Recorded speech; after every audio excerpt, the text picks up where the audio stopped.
अच्छा, अब ये प्रश्न खड़ा हुआ कि जब संसार नहीं था तब हम सब कहां थे?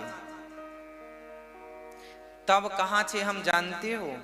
तब हम लोग गौलोक धाम में थे, बैकुंठ में थे। हम सब बैकुंठवासी हैं, हम सब गौलोकवासी हैं ऑलरेडी।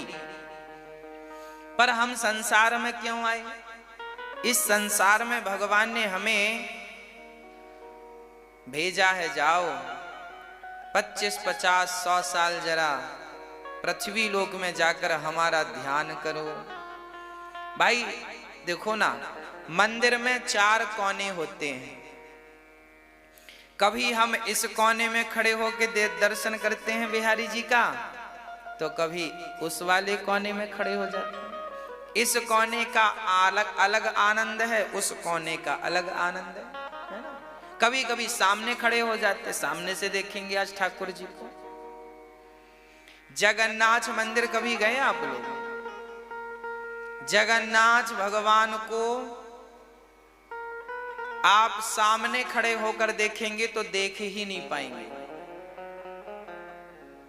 केवल जगन्नाथ भगवान का मंदिर ही ऐसा है कि वहां जगन्नाथ भगवान को बाहर से यदि आप सामने खड़े होकर देखेंगे तो देख ही नहीं पाएंगे।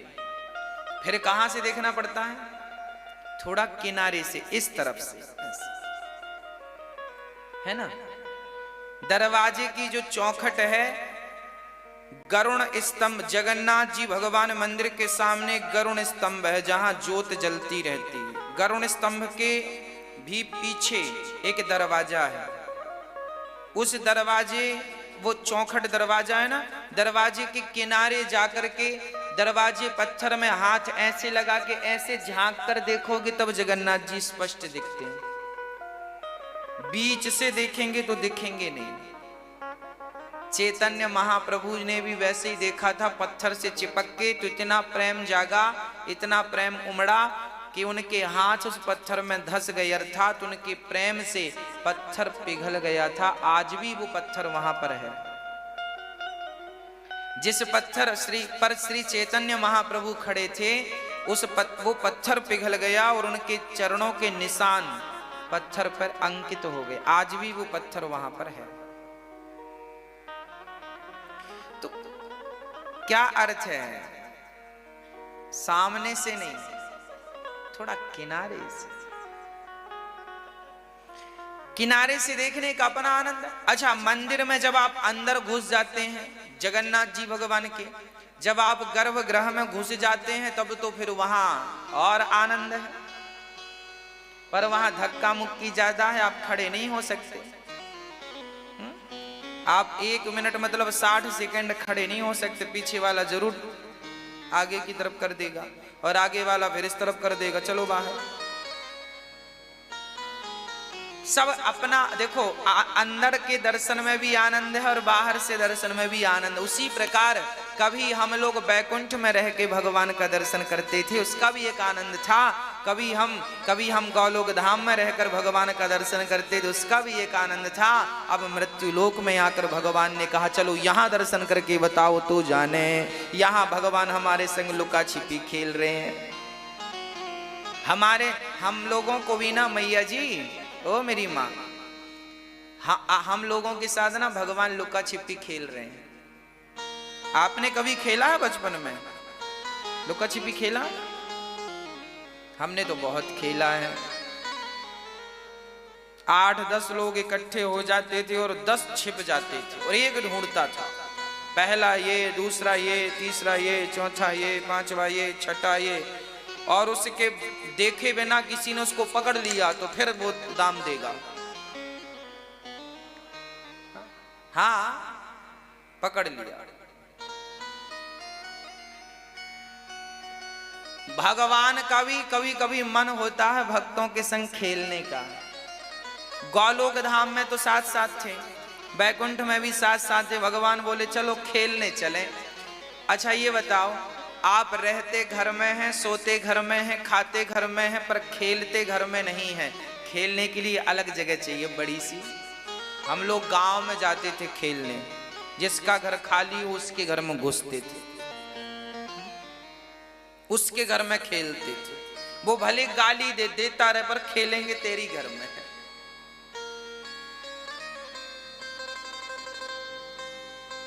किसी की ट्रॉली रखी रहती, ट्रैक्टर की ट्रॉली, तो ट्रॉली पे जाके खेलने लगते। कोई ट्रॉली को ट्रैक्टर में फंसा के जा रहा हो तो पीछे ट्रॉली पे लटक जाते, वो खेल चलता। बैलगाड़ी जा रही है तो बैलगाड़ी से लटक गए। मतलब आदमी रहता घर में है, खाता घर में है, पर खेलता घर में नहीं। घर में मजे ही नहीं आता, जगह कम होती है, बाहर खेलता। उसी प्रकार भगवान रहते तो अब देखो, हम लोग कभी गौलोक धाम में थे, बैकुंठ में थे, हम सब भगवान के निज धाम पर थे, परंतु भगवान ने कहा चलो खेल खेलने चलते हैं। तो खेलने के लिए भगवान ने ये संसार को बनाया है, ये दुनिया बनाई है। लोग कहते हैं ना दुनिया क्यों बनाई? भगवान भक्त के संग खेलने के लिए ये दुनिया बनाते, प्रपंच। भगवान हमारे संग लुका छिपी खेल रहे हैं। गौलोक धाम में भगवान, तुम छिपे थे, हम छिपे थे, तो भगवान ने तुम्हें पकड़ लिया। पहला ये पकड़ में आ गए, दूसरा ये आप सबको भगवान ने पकड़। अब भगवान बोले चलो हम छिपते हैं, तुम ढूंढना। तो मृत्यु लोक में हम जब से जन्म लिए हैं तब से उन्हें ढूंढ रहे हैं, जगन्नाथ जी कहाँ हो? ऐसी जगह छिपे हैं भगवान के, मिल ही नहीं रहे हैं। लोग सब ढूंढ रहे हैं, कोई जंगल में जाके ढूंढ रहा है, कोई वृंदावन में ढूंढ रहा है, कोई केदारनाथ में, कोई बद्रीनाथ में, कोई रामेश्वरम में, सब ढूंढ रहे हैं, पर मिलेंगे कहाँ? अरे भाई मुझे बाहर ना ढूंढो, भगवान तो तुम सबके भीतर ही छिप करके बैठे हैं। अपने भीतर, अपने अंतःकरण में झांक कर देखो, तुम्हारे भीतर बैठे हैं भगवान।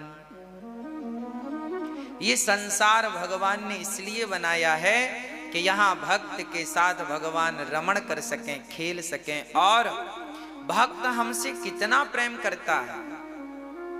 हम गौलोक धाम बैकुंठ में भगवान के सामने थे, दिन रात हम उन्हें दर्शन करते थे, पर संसार में आकर के देखो ना, माया मोह में से उलझ गए। क्यों उलझ गए? तुम पैसों में क्यों उलझ गए? तुम्हें किसने उलझाया है? भगवान ने थोड़ी कहा है कि तुम पैसे पैसे के पीछे भागो, तुम जबरदस्ती उलझ गए। भगवान थोड़ी कहते हैं कि तुम बेटा बेटा के पीछे भागो, तुम जबरदस्ती उलझ गए। भगवान थोड़ी कहते हैं कि तुम हमें भूल करके संसार में रम जाओ, समा जाओ ना। भगवान तो यही कहते हैं कि काम करते हुए बेटा, अपने गृहस्थ धर्म को पालन करते हुए मेरा स्मरण करते रहना, मेरा चिंतन करते रहना। इसीलिए भगवान ने ये संसार बनाया है कि देखूं तो सही कि मेरा भक्त व्यस्त रहकर मुझे याद करता है कि नहीं। गौलोक धाम बैकुंठ में तो हम सब फ्री थे, काम ही था उन्हें याद करना, पर यहाँ तो हम लोग बिजी रहते हैं ना, जिम्मेदारियां छोटी छोटी हैं। इस जिम्मेदारी में रहकर क्या हम भगवान को याद करते हैं? यदि याद करते हैं तब भगवान कहेंगे हाँ तू तो यहाँ भी अच्छा था, वहां भी मुझे भज रहा है। और यदि भगवान को तुमने भुला दिया तो भगवान बोलेंगे अब वापस नहीं आना मेरे यहाँ तुम, अब जाओ नरक। फिर ऐसों को नरक भेज देते हैं, जाओ। फिर ऐसों के लिए नरक बनाया गया। क्यों भुलाया तुमने हमें? भाई बच्चा माँ की उंगली छोड़कर मेला में गुम हो जाए तो माँ बहुत ढूंढती है, कहाँ गया कहाँ गया कहाँ, और मिल जाए तो पहले सीने से लगाएगी और फिर गाल में 4-6 चिपकाएगी। कहाँ चला गया उंगली छोड़कर, कहाँ गया? ऐसे ही भगवान भी करते हैं। संसार में तुम्हें भेजा है, अब तुम भगवान की उंगली छोड़ करके दुनिया की दुकानों में घुस रहे हो, परिवार की दुकान, गृहस्थी की दुकान, पैसों की दुकान, पत्नी की दुकान, यहाँ वहां भटक रहे हो। अब भगवान को मिलोगे ना तो पहले 2-4 थप्पड़ जमाएंगे। कहाँ चला गया तो उंगली छोड़ के जा नरक, वहीं तेरे कर्मों का फल तुझे मिलेगा। फिर हम भोग कर शुद्ध होकर फिर आते हैं। तो कोई आपसे पूछे कि भगवान ने संसार क्यों बनाया, तो भगवान भक्त और भगवान दोनों ही अपने आनंद को बढ़ाने के लिए, अपनी लीलाओं को प्रकट करने के लिए ही भगवान ये संसार को बनाते हैं, है ना जी।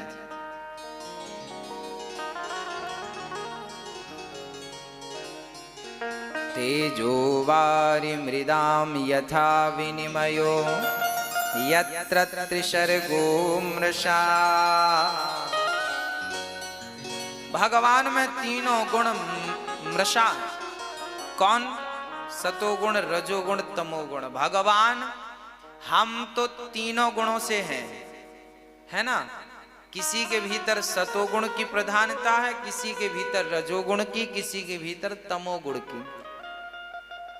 सतोगुण किसे कहते हैं? जिसकी बुद्धि सात्विक हो, अच्छे काम में जो लगा है वो सतोगुणी है। सतोगुणी। आप भगवान का नाम जप रहे हैं, आप भगवान का चिंतन कर, आपके विचार, आप झूठ नहीं बोलते, कपट नहीं करते, छल नहीं करते, ईर्ष्या नहीं करते, द्वेष नहीं करते, घृणा नहीं करते, आप सतोगुणी हैं। ये आपकी पहचान है। यदि आपके भीतर कोई बुराई नहीं है तो आपको क्या कहा जाएगा? ये व्यक्ति तो सतोगुणी है। फिर रजोगुणी। रजोगुणी का अर्थ है कि आप जरा खाने पीने में ज्यादा मन लगाते हैं, आप बढ़िया सा घर बनवाना चाहते हैं, बड़ी गाड़ी का शौक रखते हैं, घर का शौक रखते हैं, बढ़िया कपड़ों का शौक रखते हैं, राजसी ठाट चाहते हैं आप तो। रजोगुण। अच्छा खाना, अच्छा रहना, टिप टॉप बढ़िया।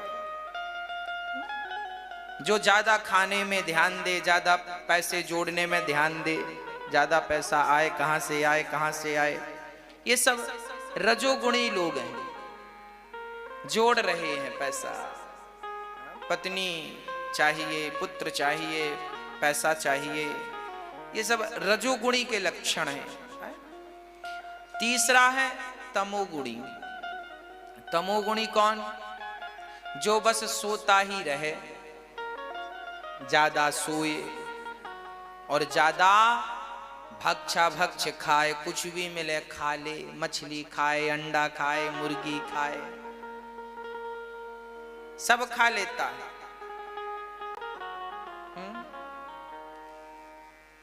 ऐसा व्यक्ति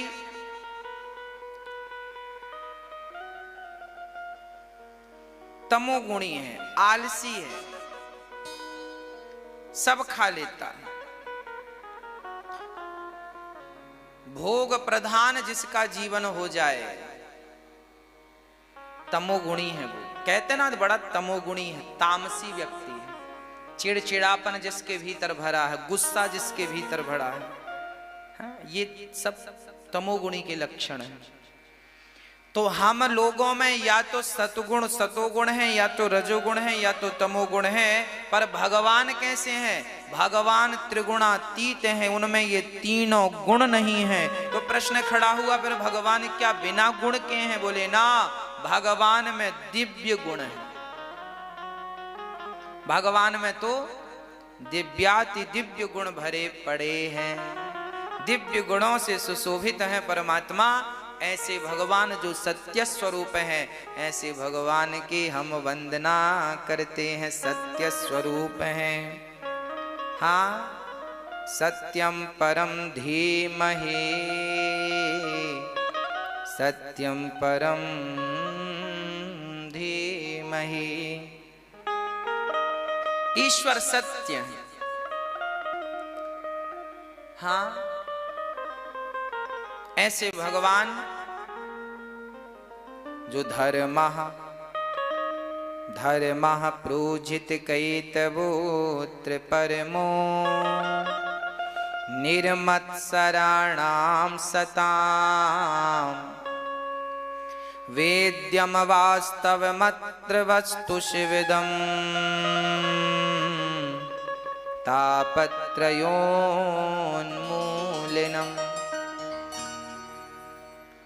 श्री वेद व्यास जी महाराज लिखते हैं, मनुष्य का धर्म ही ईश्वर है। धर्म क्या है?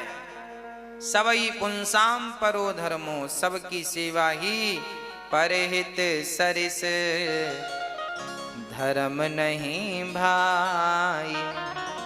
सेवा ही धर्म है। प्रश्न खड़ा हुआ, मनुष्य का धर्म क्या है? मनुष्य मात्र का धर्म क्या है? कोई आपसे पूछे कि आपका धर्म क्या है, तो बताओ आप क्या जवाब देंगे? देखिए, सबके धर्म अलग अलग हैं। यदि पुरुष है तो पुरुष के लिए धर्म अलग है, स्त्री है स्त्री के लिए धर्म अलग है, पिता है पिता का धर्म अलग है, आप अतिथि हैं तो आपका धर्म अलग है, आप गृहस्थ हैं तो धर्म अलग है, सन्यासी हैं तो धर्म अलग है, वानप्रस्थी हैं तो धर्म अलग है, ब्रह्मचारी हैं तो धर्म अलग है। हर काल परिस्थिति में धर्म बदल जाता है। अच्छा, धर्म तो वही है, पर धर्म के कुछ मायने बदल जाते हैं। कैसे, वो भी मैं आपको समझाऊंगा, नहीं तो आप समझ नहीं पाएंगे। देखिए, जैसे स्त्री का धर्म है, स्त्री का धर्म है एक ही धर्म, एक व्रत नैमा, काय वचन मम पति पद प्रेमा। स्त्री का धर्म है पति की सेवा करना। पुत्र का धर्म है माता पिता की सेवा करना। पिता का धर्म है पुत्र को उचित संस्कार देना। ये पिता का धर्म है। पिता का धर्म है कि वो अपने पुत्र को केवल इंग्लिश मीडियम में पढ़ाकर डिग्रियां बस ना दिलाए। पिता का धर्म है कि वो अपने बेटे को हाथ पकड़ करके सन्मार्ग में लगाए, अच्छे कार्यों से जोड़े। बेटा देख, तुझे कभी रास्ता भटकना नहीं है, पढ़ा लिखा है, पैसा कमाना, पर झूठ से असत्य से नहीं, सत्य की रोटियां खाना सीख। ये पिता ही बेटे को सिखा कर जाए कि तुझे कभी गलत करके रोटियां नहीं कमानी, सदा सत्य के मार्ग में चलना है। तो ये पिता का धर्म है कि वो अपने बेटे को सन्मार्ग पे चलने चलाने की प्रेरणा दे। अब देखो, हम आपके घर में आए हैं मेहमान बनकर, तो हमारा धर्म अलग है और आपका धर्म अलग है। आपके लिए धर्म हो गया अतिथि देवो भव। जब आपके घर कोई मेहमान आता है तब आपका धर्म है कि आप उसकी सेवा करें भगवान जानकर। और जब आप किसी के घर मेहमान बनकर गए हैं तो आप भी बड़ी शालीनता से व्यवहार करें। ये आपका धर्म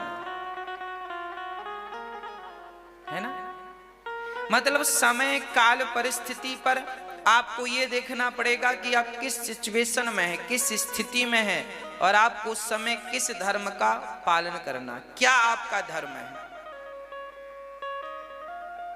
है ना। किसी की जान ले लेना धर्म है कि अधर्म है, ये बताओ। हाँ, अधर्म है। देखो, आप सब कह रहे अधर्म है, पर देखिएगा अभी थोड़ी देर बाद आप क्या कहते हैं। एक चेला गुरुजी के पास गया, गुरुजी मैंने 70 मर्डर किए हैं।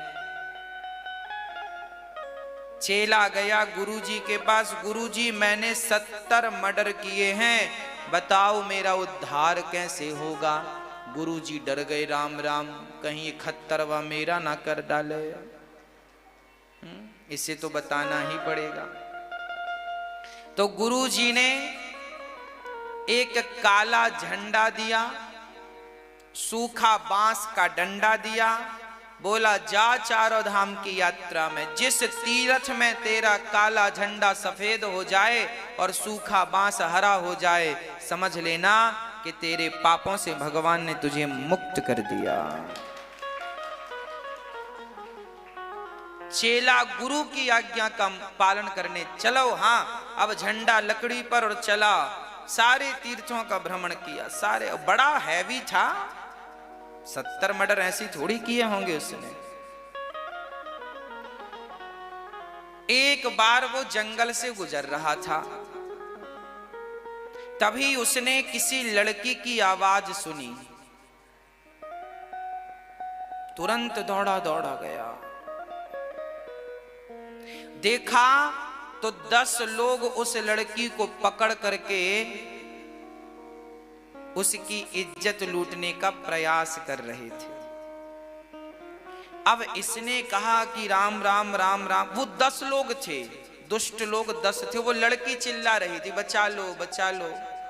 इसे बड़ी दया आई और इसने सोचा